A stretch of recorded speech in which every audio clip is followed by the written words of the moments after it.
इस हफ्ते मार्वल एक ऐसी फिल्म लेकर आ रहा है जो कि ना सिर्फ उनकी पहली सुपर हीरो फैमिली की कहानी है, बल्कि ये टीम एवेंजर्स से भी पहले फॉर्म हो चुकी है कॉमिक्स में। जी हाँ दोस्तों, यहाँ बात हो रही है the fantastic four first steps की, और मैं इस मूवी के लिए एक्साइटेड हूँ 4 रीजंस की वजह से। पहला है फैंटास्टिक फोर फर्स्ट स्टेप्स का डायरेक्टली लीड करना एवेंजर्स डूम्सडे की तरफ। दूसरा कारण है गैलेक्टस और सिल्वर सर्फर का फाइनली एक्शन में आना, जहाँ मार्वल सिनेमैटिक यूनिवर्स में आज तक कॉस्मिक बींग्स को सिर्फ बातें करते हुए दिखाया है, वहीं ये पहली मूवी होगी जहां मार्वल के कॉस्मिक साइड को अच्छे से दिखाया जाएगा।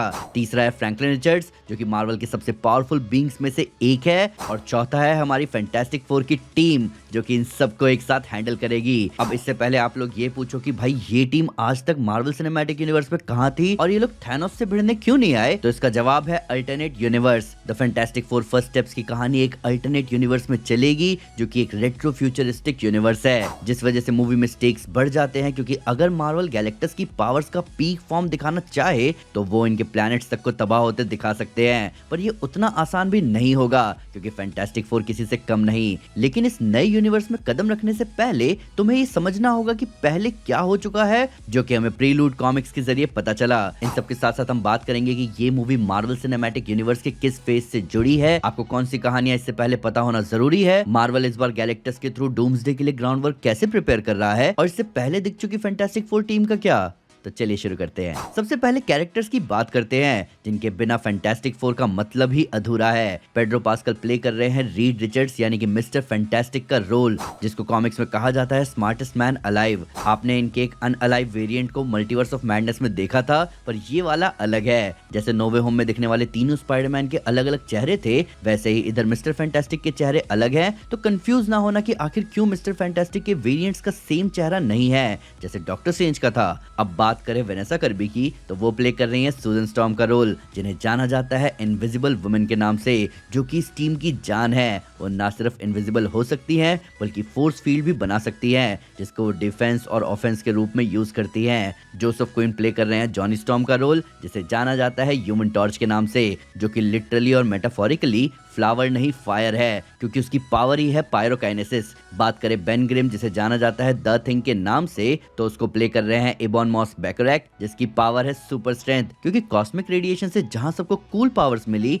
वहीं इस महाशय को पत्थर में बदल दिया गया, जिसकी वजह से ये इस टीम का हैवी हिटर बन जाता है। गैलेक्टस की एंट्री सब बदल देती है, क्योंकि रैल्फ इनेसन की आवाज उस कैरेक्टर में जो ग्रेविटी लाती है, वो ये देवता जैसा कॉस्मिक बीइंग डिजर्व करता है। जूलिया गार्नर प्ले कर रही है सिल्वर सर्फर का रोल, जिसका नाम है शालावाल। इन सब के अलावा हमें मार्वल यूनिवर्स का सबसे पावरफुल कैरेक्टर भी इस मूवी में देखने को मिलेगा, और उसी के पहले कदम को दिखाने के लिए मार्वल ने इस मूवी को बनाया, तभी तो इसका नाम फर्स्ट स्टेप्स है। फैंटास्टिक फोर फर्स्ट स्टेप्स की कहानी एक ऐसे अल्टरनेट यूनिवर्स में सेट है, जहां इस टीम को अपनी पावर्स ऑलरेडी मिल चुकी है, और उन्होंने इस पावर का इस्तेमाल करके लोगों की मदद भी की, जिसके बारे में हमें इनके प्रीलूड कॉमिक्स के जरिए पता चलता है। जहां पुरानी स्टोरी में फैंटास्टिक फोर को कॉस्मिक रेडिएशन से पावर मिली थी, वहीं मार्वल सिनेमैटिक यूनिवर्स के अंदर उन्हें सेलेस्टियल रेडिएशन से एक्सपोज होने के बाद उनकी पावर्स मिलती है। इसके बाद रीड उन सबको सेलेस्टियल क्रेडल के बिल्डिंग क्यू में क्वारंटीन करता है, जहां उनकी पावर्स का साइंटिफिक इवैल्यूएशन होता है। लेकिन तभी उनके सामने आता है उनका पहला थ्रेट, जिसका नाम है मोलमैन, जिसको प्ले कर रहे हैं पॉल वॉल्टर हॉजर, एक ऐसा विलन जो न्यूयॉर्क के नीचे छुपी हुई दुनिया सबटेरेनिया से ऊपर आकर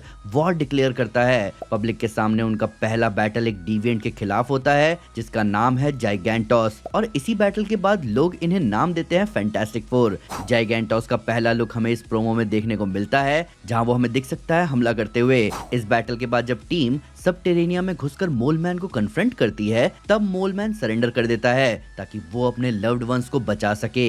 इसके बाद जब मॉलिक्यूल मैन कैद में होता है, तो सूजन स्टॉर्म मोलमैन से पूछती है कि सबटेरेनियंस क्या चाहते हैं, तो उसका जवाब सिंपल होता है, रिकॉग्निशन एंड प्रोस्पेरिटी। और उसी मोमेंट में सू डिसाइड करती है कि वो इनकी मदद करेगी। वो फिर लोगों को कन्विंस करती है कि सबटेरेनिया के साथ पीसफुली रहा जा सकता है, जिसके बाद वो लोग सबटेरेनिया को रिस्टोर करते हैं और सरफेस वर्ल्ड के साथ एक पीस एग्रीमेंट स्टैब्लिश होता है। इसके बाद से ही फैंटास्टिक फोर इस यूनिवर्स के सबसे चहीते हीरोज बन जाते हैं, जिसकी वजह से उनका इंटरव्यू लिया जाता है, जो कि हमें ट्रेलर्स में भी देखने को मिला था। और इसीलिए जब गैलेक्टस प्लैनेट अर्थ को खाने आएगा, तो फैंटास्टिक फोर अपने आप फर्स्ट लाइन ऑफ डिफेंस बन जाते हैं गैलेक्टस के अगेंस्ट। वैसे तो मार्वल सिनेमैटिक यूनिवर्स में यही फैंटास्टिक फोर की ओरिजिन है, पर अगर आप इसके बारे में और अच्छे से जानना चाहते हो, तो आप 2005 में आई फैंटास्टिक फोर मूवी को देख सकते हो, जिसमें डॉक्टर डूम भी है। वहीं अगर सिल्वर सर्फर सर्फर के बारे में समझना है तो आप 2007 में आई fantastic four rise of the silver surfer भी देख सकते हैं। देखा जाए तो ये कंफर्म है कि ये दोनों मूवीज मार्वल मल्टीवर्स का हिस्सा हैं, क्योंकि डेडपूल एंड वुल्वरीन मूवी के अंदर हमें इसी फैंटास्टिक फोर मूवी का ह्यूमन टॉर्च दिखाया गया था,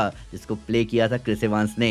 इसके अलावा doctor strange in the multiverse of madness में आपको मल्टीवर्स और अल्टरनेट अर्थ का कंसेप्ट समझ आ जाएगा, साथ ही मिस्टर फैंटास्टिक का एक वर्जन भी देखने को मिलेगा। वैसे मैं आपको सजेस्ट करता कि आप थंडरबोल्ट्स मूवी देखो, पर अगर आपने थंडरबोल्ट्स मूवी नहीं देख रखी या आपको उसके पोस्ट क्रेडिट सीन के बारे में नहीं पता तो अभी फिर ये मूवी देख लो, उसके बाद वो मूवी देखना और उसका पोस्ट क्रेडिट सीन देखना, शायद आपका मजा डबल हो जाए। वैसे एक राज की बात बताऊं, अभी हाल फिलहाल मार्वल स्टूडियोज के हेड केविन फाइगी ने कहा है कि आपको इस मूवी को देखने से पहले कोई होमवर्क करने की जरूरत नहीं है, जिसका मतलब ये है कि इस मूवी को ऐसे बनाया गया है कि अगर आप अपने साथ किसी ऐसे को ले जाओ जो सुपर हीरो मूवीज का फैन नहीं भी है तो भी ये मूवी उसको परफेक्टली समझ आएगी। अब क्योंकि ये मूवी फेज 6 की पहली मूवी है और एवेंजर्स डूम्सडे से पहले आ रही है तो इसके लिए एक्सपेक्टेशंस हाई हो जाती हैं, क्योंकि सालों से जो कॉमिक्स में फैंटास्टिक फोर का आर्क नेमेसिस रहा है वही डूम्सडे और सीक्रेट वॉर्स का मेन विलन होगा, यानी कि डॉक्टर डूम। अब देखा जाए तो हम फैंस चाह रहे हैं कि हमें रॉबर्ट डाउनी जूनियर का डॉक्टर डूम इस मूवी में दिख जाए, पर आजकल मार्वल हमारी एक्सपेक्टेशन का ख्याल कहां रख रहा है। इन सब के ऊपर मूवी के डायरेक्टर मैट शैकमैन बार बार कहते जा रहे हैं कि मूवी में डॉक्टर डूम नहीं है, पर हो सकता है कि वो हमें ट्रिक कर रहे हो, क्योंकि अगर वो खुद ही अनाउंस करने जाएंगे कि मूवी में डॉक्टर डूम है तो बहुत बड़ा स्पॉइलर नहीं हो जाएगा। पर मान लो उनकी बात सच निकलती है कि मूवी में डॉक्टर डूम नहीं है तो इसका मतलब ये थोड़ी कि मूवी के पोस्ट क्रेडिट सीन और मिड क्रेडिट सीन में ऐसा नहीं हो सकता। मूवी के एंड क्रेडिट्स को रूसो ब्रदर्स ही शूट कर रहे हैं जैसे उन्होंने थंडरबोल्ट्स मूवी के लिए किया था, तो हम ऐसा कह सकते हैं कि हमें डूम्सडे की थोड़ी सी झलक दिख सकती है इस मूवी के एंड में। पर मैं तब भी सजेस्ट करूंगा कि आप अपनी एक्सपेक्टेशंस मूवी के हिसाब से रखना कि पोस्ट क्रेडिट सीन और मिड क्रेडिट सीन के हिसाब से। इन सब के ऊपर हम फैंस के लिए विन तो है ही, क्योंकि जो कैरेक्टर डॉक्टर डूम के सामने खड़ा होगा सीक्रेट वॉर्स और डूम्सडे में वो इसी मूवी में इंट्रोड्यूस हो रहा है, यानी कि अपना मिस्टर फैंटास्टिक। इसके अलावा मूवी के डायरेक्टर ने कहा है कि रीड ही आगे जाकर एवेंजर्स को लीड करेगा, जो कि mister fantastic versus doctor Doom की राइवलरी को हिंट करता है कॉमिक्स के जैसे। इस मूवी को डायरेक्ट किया है मैट शैकमैन ने, जिन्होंने पहले वांडाविजन बनाई थी। मूवी की स्क्रिप्ट लिखी है जॉश फ्राइडन और एरिक पियर्सन ने। एरिक ने हमें ट्रांसफॉर्मर्स 1 जैसी जबरदस्त मूवी दी है और मार्वल स्टूडियोज के लिए उन्होंने ब्लैक विडो और थंडरबोल्ट्स की स्क्रिप्ट पर काम किया है। यहाँ म्यूजिक स्कोर दिया है माइकल जियाचिनो ने, जिन्होंने पहले डॉक्टर स्ट्रेंज और स्पाइडरमैन मूवीज के लिए भी स्कोर दिया है। मूवी का रन टाइम है 1 आवर्स 55 मिनट्स और इसमें एक मिड क्रेडिट सीन और एक पोस्ट क्रेडिट सीन होगा। The fantastic four first steps के अर्ली रिव्यूज सामने आ चुके हैं जो कि काफी पॉजिटिव लग रहे हैं। यहाँ क्रिटिक्स ने इस मूवी के retro futuristic visual, strong performance और इमोशनल डेप्थ को बहुत पसंद किया है। Vanessa Kirby as Sue Storm, Joseph Quinn as human torch को स्पेशल प्रेज मिला है। वहीं गैलेक्टस और सिल्वर सर्फर का कॉस्मिक स्केल